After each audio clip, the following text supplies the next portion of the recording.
Başkanı'nın konuşmaları, pamuk hasadı yapılacak alana katılım ve kapanış. Pamuk ve Bu yerdeki pamukları saymadım. Bu alttan kalan pamuk. Yani bugün dünyada en gelişmiş sektörlerden bir tanesi insanoğlunun giyim kuşamı ile ilgili sektör.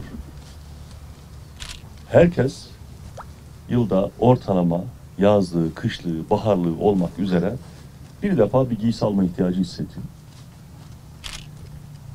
Bu zaruri ihtiyacın karşılanması için de elimizdeki en kıymetli ürünlerden bir tanesi ve temel ürün pamuk.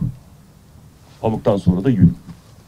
Bir tanesi bitkisel, ikincisi de hayvansal bir ham madde. Bunun üretimi dünyada sıcak iklimin hüküm sürdüğü pek çok coğrafyada yapılabiliyor. Tek ihtiyacı olan şey sıcak hava ama aynı zamanda olgunlaşma döneminde de kurak hava. Yağmursuz hava arıyor, istiyor. Ülkemizde uzun yıllardan beridir ekimi karlı şekilde yapılan da gerçekten de güzel de bir ürünümüzdür. Endüstriyel bir üründür pamuk. Ve aynı zamanda yüksek katma değere sahip olabilen de bir üründür. Ancak bu yüksek katma değer kendiliğinden ortaya çıkmaz. Pamuğu pamuk olarak satarsak 1 lira. İplik olarak satarsak bu katlanır. Eğer bu ipliği kumaşa çevirirsek bu yeniden katlanır. Eğer tutar kumaşı da elbiseye çevirirsek bu bir daha katlanır. Eğer bu elbisenin içerisine modayı da katarsanız, tasarımı da katarsanız sizin katma değeriniz yine katlanır. Dolayısıyla da ihtiyacımız olan hususlardan bir tanesi şudur.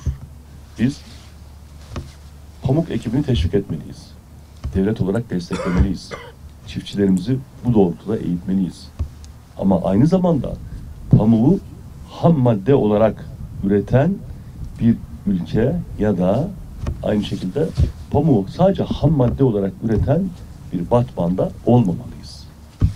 Aradaki bu katma değerlerin hepsini de ve yüksek olan bu katma değerlerin hepsini de, katlamalı olan bu katma değerlerin hepsini de kendi Batman'ımızda kullanabilmeliyiz. Bunun için ihtiyacımız olan şey nedir? Tekstil kent, bir tekstil OSB diyoruz değil mi?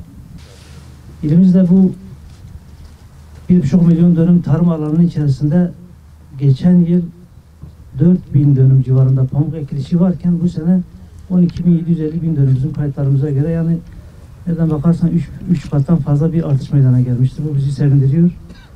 Bakanlığımızın da ana politikalardan birisi hem tarımı desteklemek hem de arz açığı bulunan ürünlerin biraz daha fazla desteklenerek üretiminin artırılmasını sağlamaktır.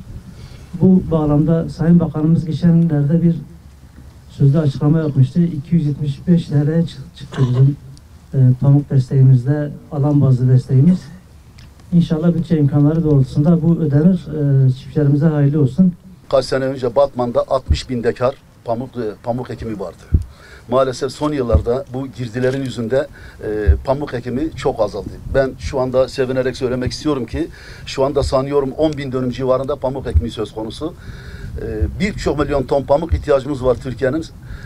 Üzülerek söylemek istiyorum ki 1 milyonun üzerinde dışarıdan pamuk getiriyor. Geçen sene biz Sayın Valim pamuk için dışarıya aşağı yukarı 2,5 milyar civarında para gönderdik. Yani bunu devletimiz, hükümetimiz destek olarak çiftçiye verse dışarıda niye getirelim? Yani 2,5 milyar dolar dövizimiz dışarıya ne gitsin? Bu paramız Amerika'ya gidiyor Sayın Valim.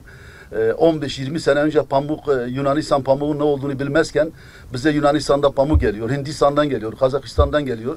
2,5 milyar dolar paramız, dövizimiz niye oraya gitsin? Çiftçimize, Türk çiftçisine verilsin ve pamuk ekelim. Ben inanıyorum ki bu şekilde devam ederse pamuk ekimi eskisi gibi yine Batman'da da Güneydoğu'da da her tarafta da fazlalaşacak ve stratejik bir ürün Sayın Valim. Yani buna çok iyi bakmamız lazım. Kıymetli bir üründür.